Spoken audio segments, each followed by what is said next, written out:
It's been good. I think there's some positives, and I think Coach Kelly's given us a lot of really interesting looks that we can coach off of, which is good, stuff that's unique. But I think it's been going well. The guys are growing every day, and you have a veteran like Cody Simon helps kind of set the pace for the room with the way he prepares and how good he is with attention to detail. So I think it's been a good start. When we got to watch on Saturday, it was just one day. It seemed like Sonny and CJ were doing a lot of good stuff, coming up, causing a lot of difficulty for the offense. Is that just what the day was, or is there a little bit more to this blitz package than maybe there has been in the last year or two? Well, I think we had a lot of pressures in last year as well. We didn't really need to maybe use them as much as the year before, but we repped them in practice, and I think it's something that when you're going to be aggressive on defense, a lot of times in spring you're always trying new stuff out and fine-tuning the stuff that you did the year before and all that. So we have some very talented athletes that can blitz. That's one of CJ's strong suits. Sonny's on the goal line. Sonny's gotten much better at blitzing this spring. And so I think you just got to try to utilize what the guys do well. Better how it's like timing. It's like what goes into timing. I mean, I think a lot of it is just confidence. Like for Sonny, it's just telling him like don't think. When you're going, you just got to make something happen. You can't really think too much about it. When you have that kind of athleticism, him, CJ, Arvell, you just got to go. I think sometimes you try to be so perfect with what the move is. When you just go with speed and let your natural athleticism take over, then you're deadly. Can you skip up the microphone just Yeah. a little bit? Thank you. Yeah. Is that sort of working the safety out of it a little bit? I think Sonny's made a really smooth transition to linebacker. The early days you had to work on. Luke Fickler used to say this to us all the time. He'd say, "Be slow until it's time to be fast in the box." And what that means is you have to have calm feet. And he's so used to breaking and going from safety, you had to slow him down. He's so explosive, and so he's really gotten his footwork under control.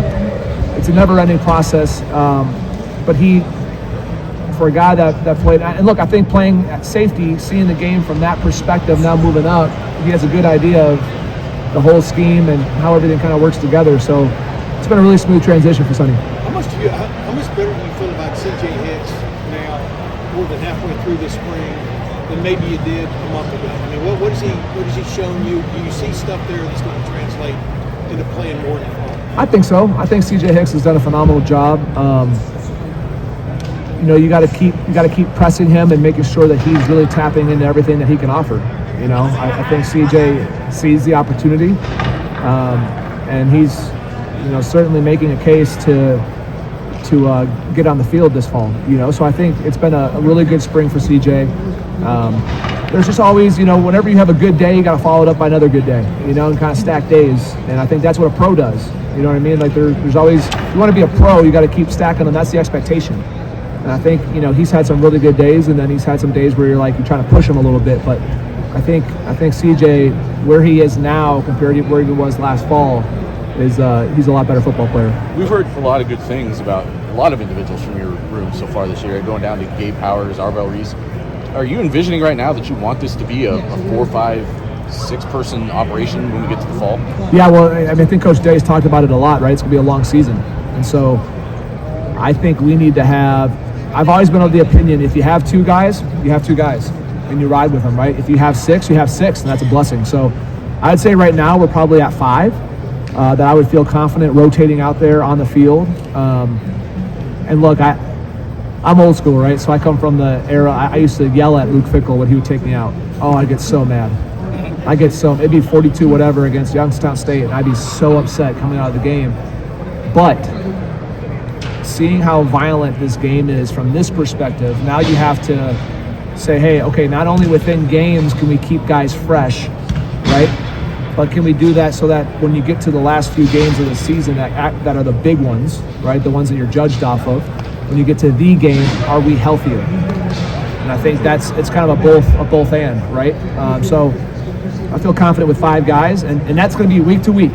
You know what I mean? These guys know. I think honestly, who starts should be week to week. If you display during the week of practice that you're locked in, and somebody else has a bad mental week, well, I can't reward you with starting if you have 6 mental errors during the week, you know what I mean, just because you started last week. So I think it's got to be that iron sharpens iron and constant competition through the whole fall. That doesn't sound like something James Laurinaitis would have enjoyed as a player, kind of as you just alluded to. But is that part of which is what has to drive you then? Was it driving you then that you just assumed that was kind of the case when you played anyway? That you didn't? I always felt when I was here that they were trying to out-recruit me, which is the reality, right? Which is why it prepares you so well for the National Football League. That's why Ohio State prepares you so well for the league, because now it's like they're trying to outdraft you. And so I use that as fuel, but I also saw it firsthand. You know, like there was a season where it was John Kerr, Marcus Freeman, certain guys rotating week to week. And so I saw, like, shoot, if it can happen to them, it can happen to me. So I just tried to be a certain way in practice. Like, I tell the guys all the time, you have to control the things that take no talent. You have to eliminate all loafs. Like if you loaf on the field, you're a traitor. Like you should just go play for the other team. Like we can't be coaching effort.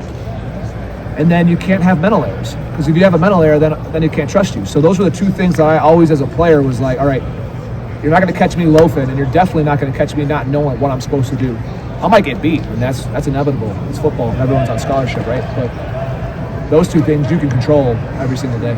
What's the next step in Sonny's transition? I think it's just seeing, you know, we haven't done like any live periods, you know what I mean? So we know he can tackle and all that, but I think it's just the repetitive grind of a football game from in the box, the constant, and he's been willing so far, you know what I mean, as far as his hand placement has been good. He's been willing to strike, he's tough.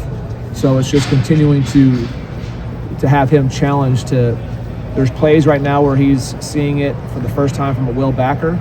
So the next time he sees it, maybe a throw, catch, tackle that's an interception. You know what I mean? Because he's seen it before from that perspective. Everything he's seen before this has been from top down, off the shelf, right? So now it's dropping back, settling, driving. So he's made great progress, and I'm really happy with how Sonny's done. James, looking at recruiting, it seems like it's going really well for you. Obviously, you can't talk about specific recruits, but just overall, how do you feel like that's going, and are you enjoying the recruiting?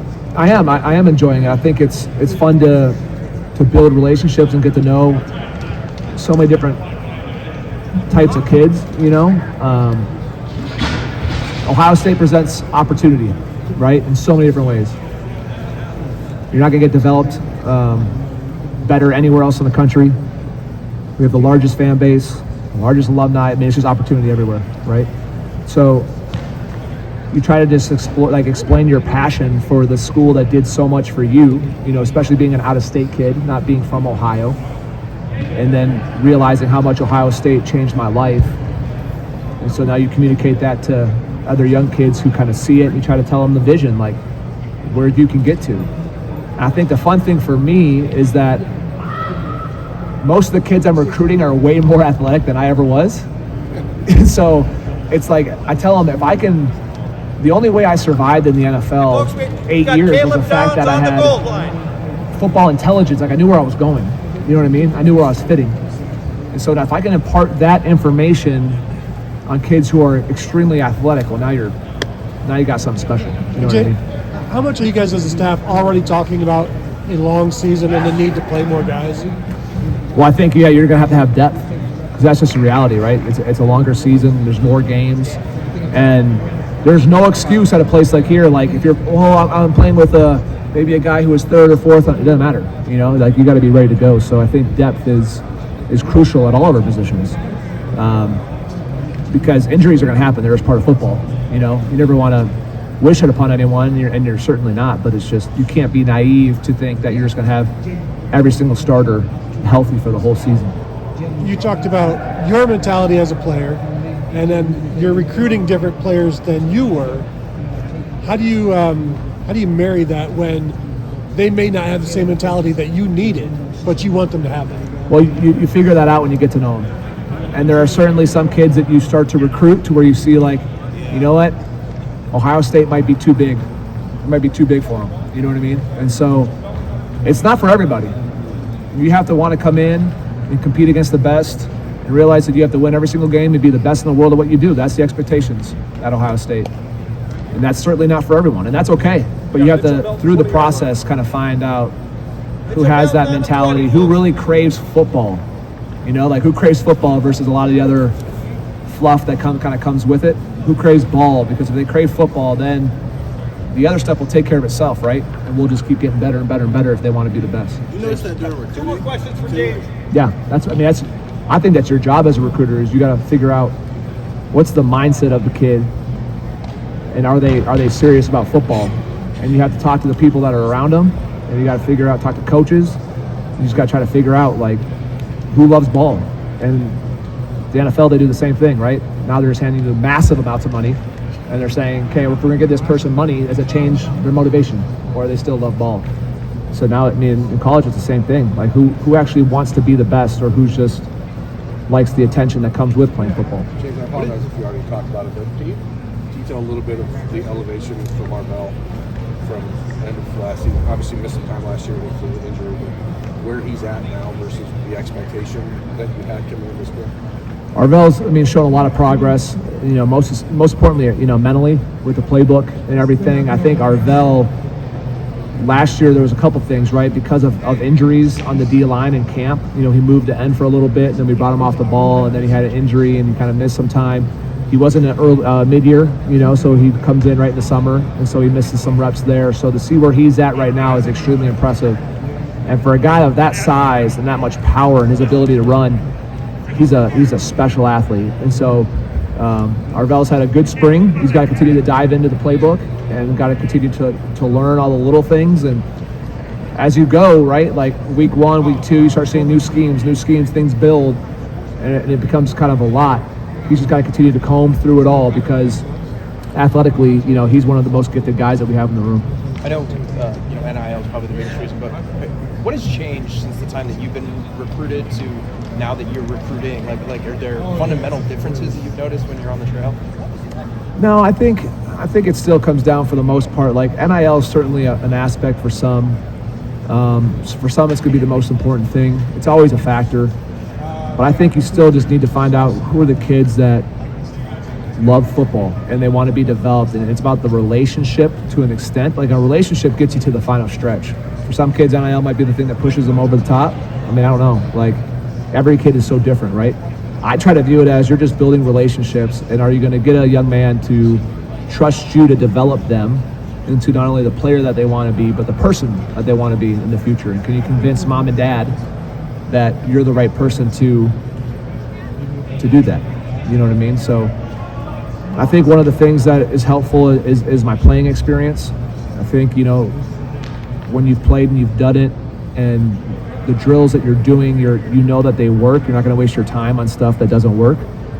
And then the fact that, I am blessed to be at my alma mater, so there's no sense of trying to leave here. You know what I mean? That's a question I get a ton is, where do you see yourself in 5 years? I'm like, where I'm sitting. It's my alma mater. My kids love it in Columbus, obviously. I love Ohio State, so I think those are things that can kind of be an advantage. James, I know you've been working with with kickoff and punt teams as well. Just what's that been like for you in terms of getting involved in that special team? Yeah, it's awesome. I love it because it gives you an opportunity to coach the whole team. You know what I mean? Like special teams is a spot where the whole team, probably minus the quarterbacks, right, is all in one team room, in one meeting room. So you get to actually directly impact other positions than just your own.